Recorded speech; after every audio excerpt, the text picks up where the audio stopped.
Welcome to Unbound, the podcast with Beth Curry, author, storyteller, and survivor. This is where books meet real life, where Beth reads chapters from her work and breaks free from the traditional audiobook format, diving deeper into the personal experiences, lessons, and liberation behind every page. Nothing is off limits. Let's get unbound. Hey everybody, welcome back to Unbound Season 3, The Other Side of Quiet. Today's chapter is going to dive into why trauma responses often look self-sabotaging, but they're really attempts to survive. This is chapter 11 in the book called The Psychology of Self-Destruction. Let's pause again for a minute to talk about what you just read, because if you found yourself thinking, why would she do that to herself? Why would she push away someone who loved her? Why would she eat herself into oblivion and sleep with random people? I need you to understand something. Trauma doesn't make you act rationally. It makes you act in ways that feel like survival, even when those ways are actually killing you slowly. The behaviors I described in the last chapter, the self-isolation, the weight gain, the sexual acting out, the systematic destruction of the healthiest relationship in my life, weren't evidence that I was crazy or self-indulgent or attention-seeking. They were evidence that I was trying to survive in a world that had taught me that my body wasn't safe, that love was dangerous, and that I was fundamentally responsible for protecting everyone around me from the toxicity of my existence. When you understand trauma responses, these behaviors start to make a devastating kind of sense. Let's start with food and weight as armor. When someone has sexually assaulted you, when they've used your body as a weapon against you, when they've turned your most intimate self into a battleground, your relationship with your body becomes incredibly complicated. On one hand, you feel betrayed by your body. It didn't protect you. It wasn't strong enough to fight back. It responded in ways you didn't want it to respond to, ways that made you feel complicit in your own victimization. On the other hand, you become hyper-aware that your body is what made you a target in the first place. Your youth, your vulnerability, your physical presence, these became the reasons someone chose to hurt you. So your brain starts looking for ways to make your body less appealing to predators. Weight gain becomes armor, not conscious armor. Most people don't wake up and think, I'm going to get fat so no one will rape me again. But unconscious armor driven by a nervous system that's desperate to prevent future attacks. Every pound you gain feels like protection. Every size you go up feels like safety. Every time you look in the mirror and see someone who doesn't look like the person who was attacked, it feels like you've successfully disguised yourself from danger. Food becomes comfort in a world where comfort is scarce. It's reliable. It's always there. And always makes you feel better temporarily. It never asks questions or makes demands or threatens to hurt you. Food becomes control in a life where you've lost control over everything else. You can't control what happens to you, but you can control what you put in your mouth. Food becomes rebellion. Society tells women to be small, to take up less space, to make themselves appealing to others. Eating excessively becomes a way of saying, fuck that. A way of claiming space or refusing to make yourself palatable to a world that hurt you. And here's the thing, this actually works to some extent. When you're significantly overweight, especially as a woman, you do become more invisible to predators. You do get approached less often by men who might want to use you. And you do get to move through the world with less sexual attention. The problem is that the armor that protects you from one kind of harm creates other kinds of harm, physical health problems, social isolation, economic discrimination, medical dismissal, and internal shame. You trade one set of vulnerabilities for another set of vulnerabilities. But when you're in survival mode, when your nervous system is convinced that sexual assault is the worst thing that could happen to you, that trade feels worth it. If you've ever used food, alcohol, drugs, or any other substance to feel safer in your body, to feel more in control of your life, or to numb pain that feels unbearable, you're not weak or lacking willpower. You're responding to trauma in one of the most common ways humans respond to trauma. Your coping mechanism made sense given what you were trying to survive. The goal isn't to shame yourself for it, but to understand it so you can eventually choose healthier ways to feel safe. Now let's talk about sexual acting out as misguided empowerment. This is one of the most misunderstood responses to sexual trauma, especially when it happens to women. Society expects sexual assault survivors to become afraid of sex, to avoid intimacy, to retreat from anything sexual. And some survivors do respond that way. But other survivors respond by becoming hypersexual, seeking out sexual encounters, often risky ones, often with multiple partners, often in ways that look like promiscuity but are actually attempts to reclaim control. Here's the psychology behind it. When someone has taken your sexual agency away from you, when they've made sex something that was done to you rather than something you participated in, your brain sometimes responds by trying to take that agency back. If you can be the one who initiates, the one who sets the terms, the one who decides what happens and when it stops, it can feel like you're proving that you have power over your own sexuality again. If you can have sex when you want to, with whom you want to, in the ways you want to, it can feel like you're erasing the memory of sex being forced on you. If you can be the one using others instead of being used, if you can be the one in control instead of being controlled, it can feel like you're reclaiming something that was stolen from you. The problem is that this kind of sexual acting out rarely actually heals the trauma. It just creates new complications because you're not really in control. You're still reacting to your trauma, still making choices based on what was done to you rather than on what you genuinely want.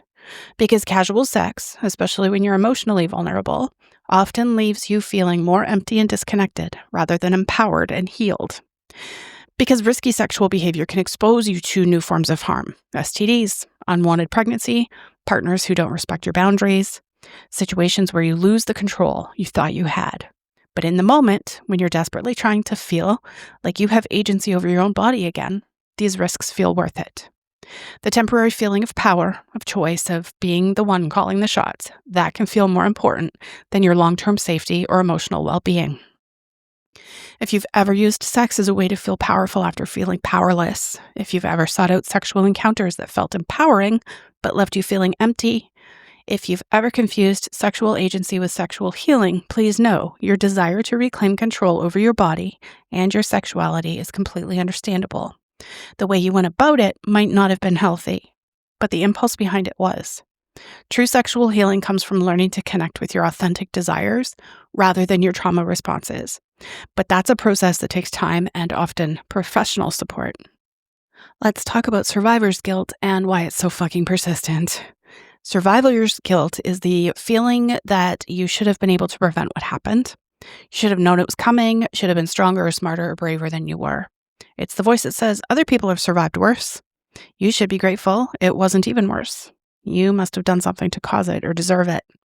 It's the conviction that you failed at protecting yourself and the people you love, and that this failure makes you responsible for the harm that came to them. Survivor's guilt is particularly vicious when children are involved. When you lose a pregnancy to violence, when someone hurts a child because of their connection to you, when your choices or what you feel like what feel like your choices result in harm to the most innocent and vulnerable people in your life.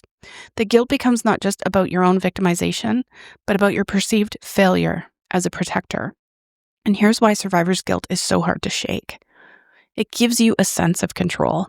If the bad thing happened because of something you did or didn't do, then theoretically, you can prevent it from happening again by doing better next time. This feels safer than accepting that sometimes terrible things happen to good people for no reason. It's culturally reinforced. We live in a victim-blaming society that's constantly looking for ways to make victims responsible for their own victimization. What were you wearing? Why were you there? Why didn't you fight back? Why didn't you leave sooner? These messages feed into survivor's guilt by suggesting that victims often or always have choices and control they don't always have. It's emotionally familiar. If you grew up in environments where you were blamed for things that weren't your fault, where you learned to take responsibility for other people's emotions and actions, survivor's guilt feels normal. It feels like the logical response to bad things happening. It serves a psychological function. Believing that you could have prevented what happened feels better than believing that you were powerless to stop it. Guilt feels more manageable than helplessness. But here's what survivor's guilt actually is. It's a trauma response. It's your brain's attempt to make sense of senseless violence by finding patterns and reasons where none exist. The person who hurt you made choices. The person who hurt the people you love made choices. Those choices were theirs, not yours. You couldn't have known things you had no way of knowing. You couldn't have prevented things you had no power to prevent. You couldn't have been stronger than humanly possible or braver than reasonably expected. Your guilt is not evidence of your failure. It's evidence of your love. You feel guilty because you cared about the people who were hurt. You feel guilty because you wanted to protect them. You feel guilty because their pain matters to you. But caring about someone doesn't make you responsible for what happens to them. Loving someone doesn't make you capable of controlling everything that affects them. Survivor's guilt is love twisted into self-punishment, and you don't honor the people you've lost by torturing yourself for their loss. Ask yourself, what are you taking responsibility for that was never yours to control? What guilt are you carrying that belongs to the person who chose to cause harm? What would it feel like to put that guilt down and leave it where it belongs, with the people who made the choices that caused the damage? Let's talk about why trauma makes you push away healthy relationships. This is one of the cruelest tricks trauma plays on you. It makes you afraid of the very thing you need most to heal: connection, love, support, safety. When you've been systematically hurt by someone who claimed to love you, when you've learned that care and control often come together, when you've been conditioned to associate intimacy with danger, healthy relationships start to feel terrifying instead of comforting. Your nervous system doesn't distinguish between different kinds of intensity. It just knows that closeness equals vulnerability, that caring equals potential loss, that letting someone matter to you means giving them the power to destroy you. So when someone offers you genuine love, patient, kind, unconditional love, your trauma brain starts screaming warnings. This is too good to be true. They're going to hurt you eventually. They'll leave you when they see who you really are. You'll hurt them like you hurt everyone else. It's safer to be alone. And so you start sabotaging, not because you don't want to love, but because love feels dangerous to a nervous system that's been trained to expect love to come with violence. You pick fights to test whether they will stay. You withdraw to see if they'll chase you. You act out to prove that you're as unlovable as you believe yourself to be. You hurt them before they can hurt you. You leave before they can leave you. You reject them before they can reject you. It's a form of self-protection that actually creates the very abandonment you're trying to avoid. The person who loves you doesn't understand why you're pushing them away.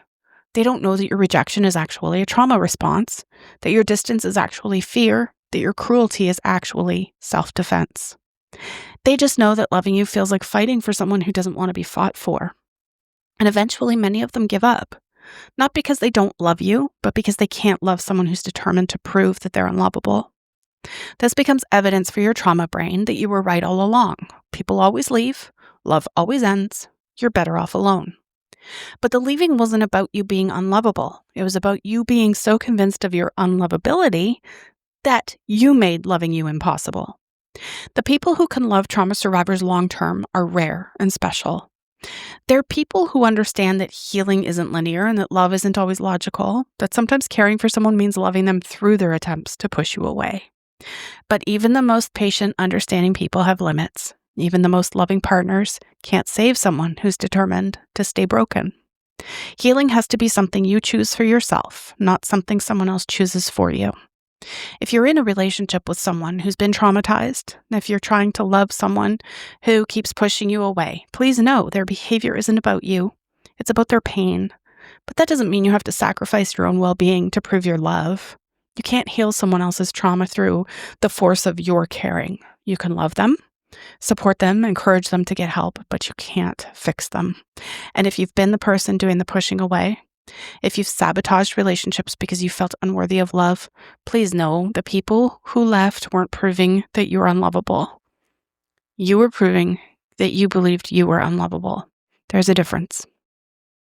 Let's talk about self-punishment and why it feels so necessary after trauma. When terrible things happen to you or people you love, your brain starts looking for ways to make sense of the senselessness.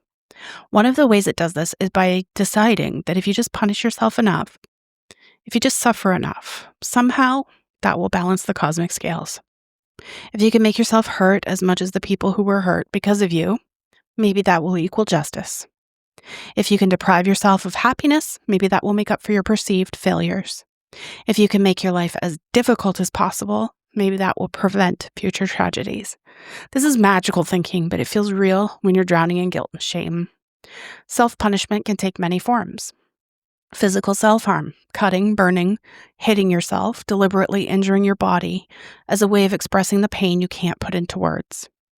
Emotional self-harm, constantly criticizing yourself, denying yourself comfort or pleasure, isolating yourself from support, ruminating on your failures and mistakes. Behavioral self-harm, sabotaging good opportunities, staying in bad situations, making choices that you know will hurt you, refusing help when it's offered. Relational self-harm, pushing away people who love you, surrounding yourself with people who treat you badly, choosing partners who reinforce your belief that you don't deserve kindness. All of these behaviors serve the psychological function. They make you feel like you're doing something about the pain and guilt you're carrying. They make you feel like you're taking responsibility, like you're ensuring that justice is served, like you're preventing future harm through your current suffering. But self-punishment doesn't actually accomplish any of these things. It doesn't bring back the people you've lost. It doesn't undo the harm that was done. It doesn't protect the people you love from future dangers. All it does is add more suffering to a world that already has too much. The people you love, the ones who were hurt, the ones who died, the ones you're trying to honor through your self-punishment, they wouldn't want you to destroy yourself in their memory. They would want you to live, to heal, to find ways to create meaning and beauty and connection in spite of what happened to them. They would want your survival to be more than just surviving. Self-punishment is trauma's final trick, convincing you that you can somehow love the people you've lost by hating yourself. But love and self-hatred can't coexist. If you want to honor the people who matter to you, you have to learn to treat yourself with the same kindness you would want for them. Ask yourself, what are you punishing yourself for? What do you think your suffering accomplishes? What would the people you love want for you? More pain or more healing?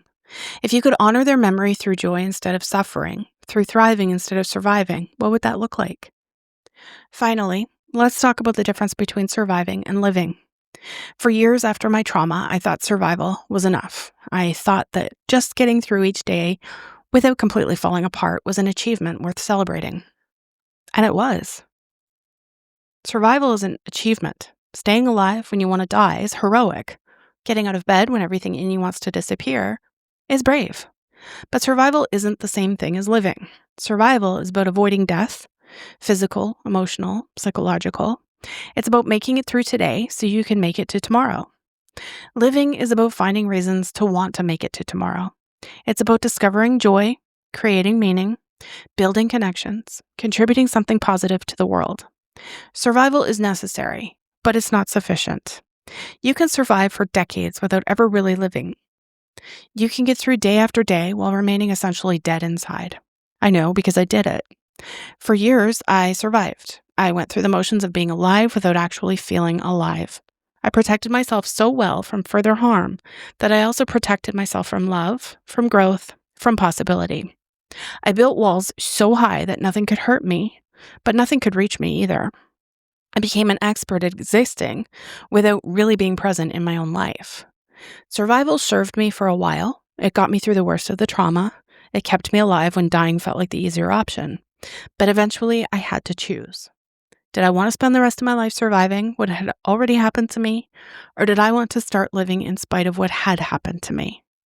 The transition from surviving to living doesn't happen overnight. It's not a switch you flip or a decision you make once and then you're done. It's a daily choice to engage with life instead of just enduring it.